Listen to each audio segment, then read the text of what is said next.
Chapter 25, page 178. Rose's grandmother finally managed to unlock their front door after spending 5 minutes fumbling with the locks. She cracked the door and I spotted her face, round and yellow, with rounder eyeglasses that made her eyeballs look bulging. "I got it," Gran said with a wheezy smile. "These locks are rusty. Come inside, Mr. Lawley. Rose is almost ready. I'm Dr. Betty Green." Dr. Betty was old. She was really heavy and moved around her place really slow, hunched over a plain black cane made of wood. Though Gran's face and my face were at the same height, if she had stood up straight, she would have been way taller than me. Inside, the apartment was full of books. Magazines and old newspapers were stacked in heaps everywhere. There were so many piles you had to wriggle through their apartment in the little pathways between the clutter, like you were stumbling through a tight maze. It smelled funny in here. A big wooden table sat in the middle of their living room. There were a few books and notebooks on it. I guess that's where old Gran homeschooled Rose. I also saw a pack of those old gold star stickers Rose had stuck on her buildings. "Have a seat," Gran said. "Would you like some lemonade?" "No, ma'am," I said. I gazed around at all the books lining the wall's bookshelves. There were a few framed diplomas on the walls, too. They looked like Rose's grandmother had earned them long time ago. I sneezed. "You're admiring my collection," Gran said. "We're partial to poetry here. Nothing after the 19th century. The greatest poets worked then. I've got something for you." Wheezing, she shuffled over to a bookcase and handed me one of the old, dusty books. It was a small one, like the kind Rose had always read during after school. "Miss Phyllis Wheatley," Gran said, grinning, "one of our most illustrious black poets. There is no true poetry any longer. No Blake, Keats, Pope." I didn't know what she was talking about. The cover of the poetry book read, "The Collected Works of Phyllis Wheatley." "You may have it," Gran told me. "Poetry?" I knew that I would never, ever read this book. "Thanks," I said. Just then I heard the toilet flush, and Rose stepped into the living room, tugging on her hair. Rose and me caught the subway to Rock Center. I decided to try to stretch some of the buildings there like Mr. Alley had recommended. We had talked all about what Mr. Alley had said the other week, about us having to destroy all our work.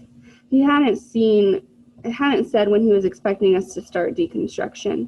I think both me and Rose were hoping that if we didn't bring it up, then it wouldn't happen. That didn't make any sense, I know. It probably made as much sense as us thinking that our cities would have stayed there forever. Rockefeller Center was filled with busy people. Both Rose and me had been to this part of Midtown before.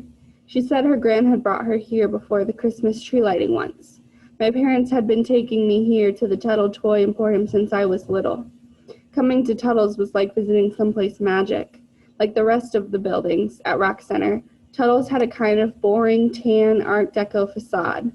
But on the inside there was so much color and so many different kinds of toys that if you tried to pack it all up into one at first glance, your head would explode. As soon as you blew through the entrance of Tuttle's, there were two people dressed in a giant teddy bear costume holding the doors open for you. Inside was a room with tall ceilings, 3 stories high. Escalators took you up to the other toy levels, but in this first large room, there was all kinds of cool stuff to see. My favorite were the Legos, of course. They had life-size Lego statues of George Washington, Batman, and a black pirate with a green bird on his shoulder. Of course, my favorite Lego creation in the main room was the enormous green and gold dragon that stood 20 feet tall against the back wall. Dopeness. In the Lego department on the ground floor, there was a giant plastic tube filled with blocks. This tube ran all the way up to the second-story balcony, where the people that worked there would be filling up with loose Legos, all shapes, sizes, and colors.